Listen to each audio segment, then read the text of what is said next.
¿Qué tal, cineastas, cinéfilos y cinefregones? La película El teléfono negro está a punto de estrenarse y nosotros hablaremos de su director y de cómo aborda el género de terror. Así que no te vayas, yo soy Raúl Briviesca y esto es Diario de un cineasta. 3, 2 y arranquen. La vida de un cineasta es como una carrera. Habrá días increíbles y otros no tanto. Aquí aprenderemos a hacer cine de bajo presupuesto, hablaremos del día al día de los cineastas y estudiaremos trucos, tips y demás cuestiones que te ayudarán a hacer tus propias producciones. ¿Estás listo? Pues agarra tu cámara y hagamos cine. ¡Acción!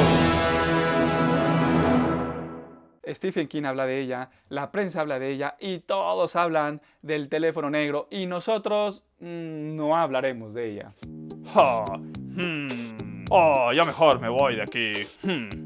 Pero sí hablaremos de su director y de su trabajo cinematográfico en el género de terror.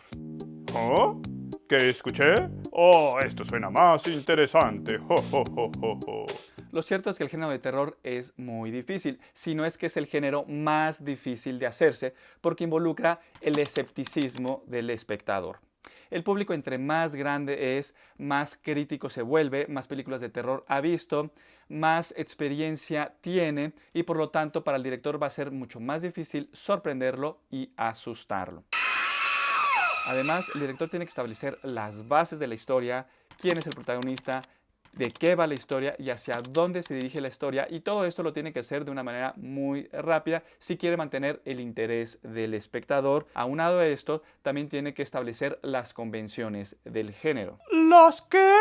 Sí, escuchaste bien, las convenciones de género. Convenciones de género son aquellos signos característicos de cada género narrativo a los que el autor o guionista debe ceñirse para satisfacer a un tipo de lector o espectador. Pueden ser ambientaciones, arquetipo de personajes, tramas, música, edición, fotografía, etcétera, etcétera, etcétera. Por lo que es muy importante hablar de estas dos cosas, de las convenciones del género y de la presentación del protagonista. Entre mejor se haga la presentación de un protagonista, más va a quedar anclado en la emoción del espectador. Y cuando las convenciones del género se establecen de manera correcta y adecuada, estamos satisfaciendo el interés del espectador.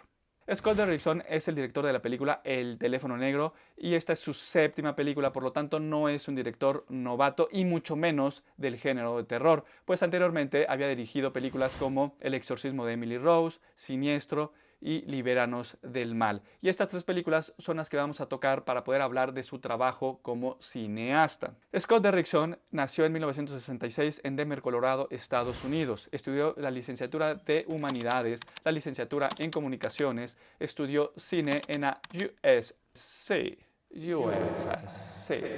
y estudió un curso en estudios teológicos, tema que podemos ver plasmado en la mayoría de su trabajo y probablemente lo podamos ver también plasmado en esta película de El teléfono negro. Ahora bien, hablemos de esta primera película y no por eso su primera película. Es El exorcismo de Emily Rose. Aquí al principio Scott Derrickson usa un cliché de una manera muy efectiva.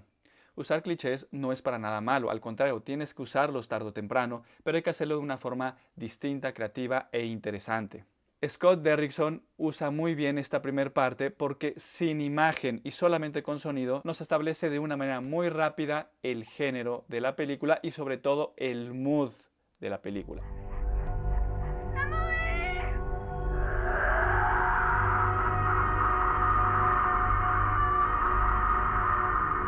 Posteriormente el director nos presenta una serie de intercortes que nos establecen el lugar al cual vamos a entrar.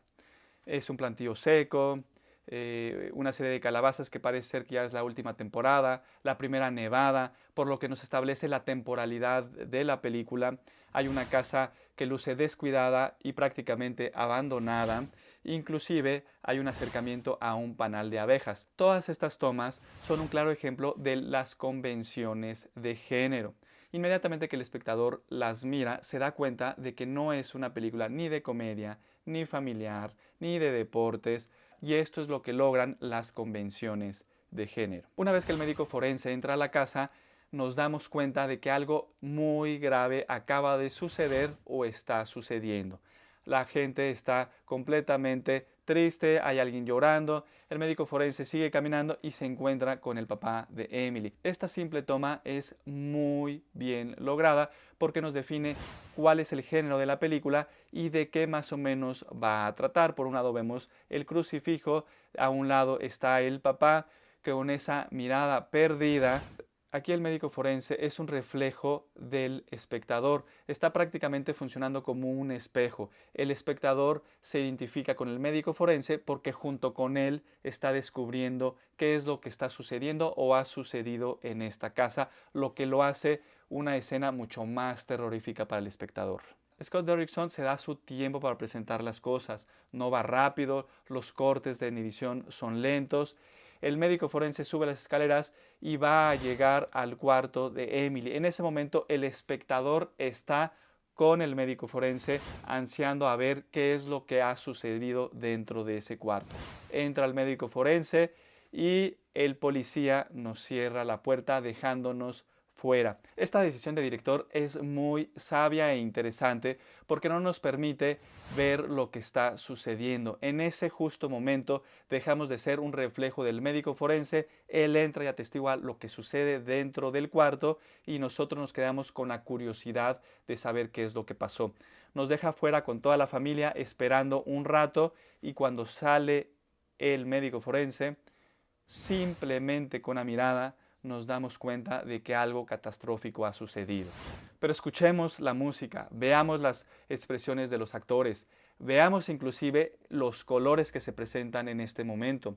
No son para nada saturados, no son muy vivos los colores, sino todo lo contrario. Y prestemos atención a lo que ve el padre en ese momento, una sombra que va entrando al establo. No sabemos qué sombra es, pero eso ya está hablando de una convención de género. Te está sembrando de que algo está sucediendo o algo va a pasar y nos crea mucha expectativa, pero sobre todo nos va sembrando ese suspenso que poco a poco se va a ir transformando en terror.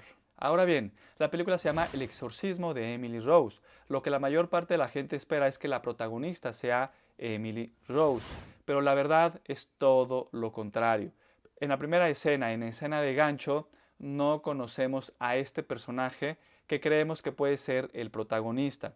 Las secuencias siguientes son un grupo de personas que están escogiendo al abogado que va a enjuiciar al padre. Y la siguiente secuencia nos presenta a la que realmente es la protagonista. Nos damos cuenta que es una abogada y no cualquier abogada, sino una muy talentosa porque acaba de ganar un caso muy importante del cual todos hablan. Le piden a este personaje que se haga cargo del padre y que lo defienda. Hasta aquí podemos ver dos cosas: cómo presentó al protagonista y cómo planteó las convenciones de género en la película, o sea, cómo nos adentró a este mundo de terror. Y así en muy poco tiempo nos mantiene al borde del asiento. Sabemos de quién va la historia, de qué va la historia y hacia dónde se dirige la historia, y sobre todo también nos marca el estilo. No va a ser una película de posesiones como las hemos visto anteriormente, sino una película sobre un juicio de un exorcismo. Sufro mucho cuando me insulta el guachán, güey. Yo sé que no lo hace de corazón. Dios te bendiga, hermano. Vayamos a la siguiente película, Siniestro.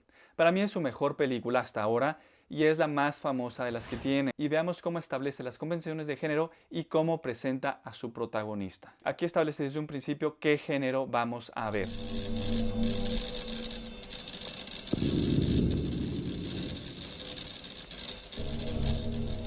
Con un video en 8 milímetros vemos cómo 4 personas, miembros de una familia, son ahorcadas por algo o alguien, porque no vemos quién es el que corta la rama y ocasiona que se ahorquen.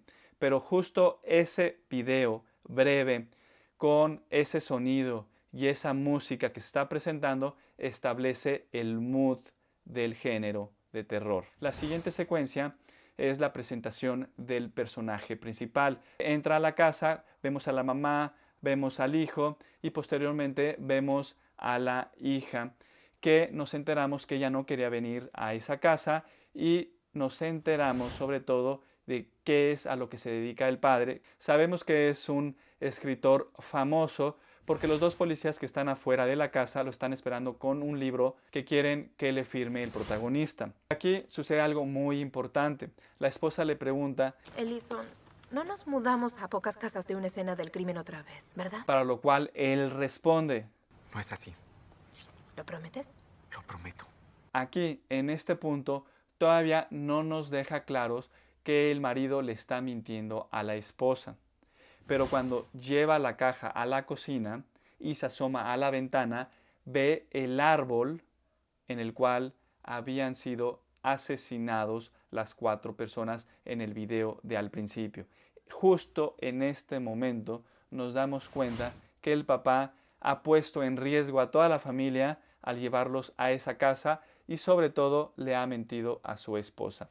Esta es la manera de presentar al protagonista por Scott Derrickson. Una manera muy interesante, muy rápida y muy efectiva, porque a los 8 minutos nos establece la historia, de quién va la historia, de qué va la historia y hacia dónde más o menos se dirige la historia. Posteriormente hay una secuencia de un diálogo entre el papá y la esposa en cama, en donde nos damos cuenta que el papá sí es un escritor famoso, pero su último éxito fue hace 10 años y su esposa le cuestiona su siguiente éxito. Sangre de Kentucky fue hace 10 años.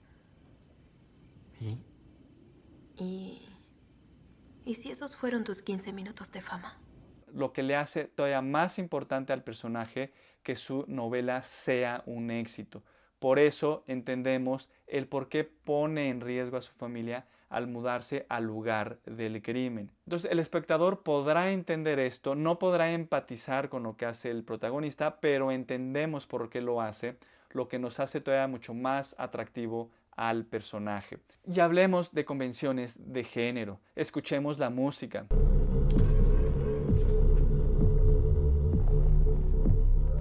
Escuchemos los sonidos.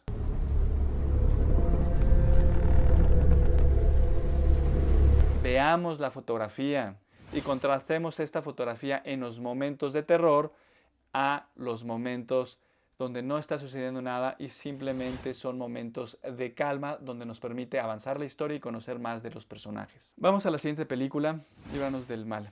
Esta estructura de la película es muy interesante y sobre todo muy distinta a la de Siniestro.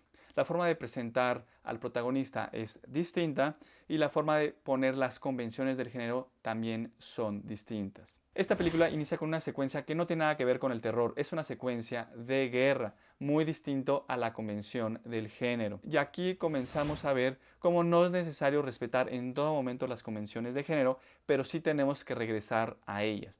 Y esta primera parte es una secuencia de guerra que no tiene nada que ver con el terror, pero termina esta secuencia con una parte que sí tiene que ver con el terror. También esta es una forma distinta de establecer el género de la película, donde empiezas con una secuencia que podría parecer una película familiar, una película de comedia o una película de drama y termina con algo que inmediatamente lleva al espectador al género de terror. Ahora, aquí es muy interesante cómo presenta Scott Derrickson a su protagonista. Lo presenta, a diferencia de las 2 películas anteriores, lo presenta en acción, en función de sus servicios y vemos que es un policía, que es un detective que está frente al cadáver de un bebé. No sabemos si le está dando aire de boca en boca o acaba de ver su muerte, pero le duele separarse de este cadáver. Y en este ejercicio de su función es como vamos conociendo al protagonista. Esta película constantemente está mezclando este género policíaco con el género de terror, esta lucha entre el bien y entre el mal, tema que tiene que ver con los estudios del mismo cineasta. Llega al zoológico y aquí le informan de que una mamá aventó a su hijo a la jaula de leones. Y cuando vemos el comportamiento de la madre, ya empezamos a notar algo extraño que está sucediendo. Ya nos empieza a perfilar hacia ese género que tanto queremos ver como espectadores.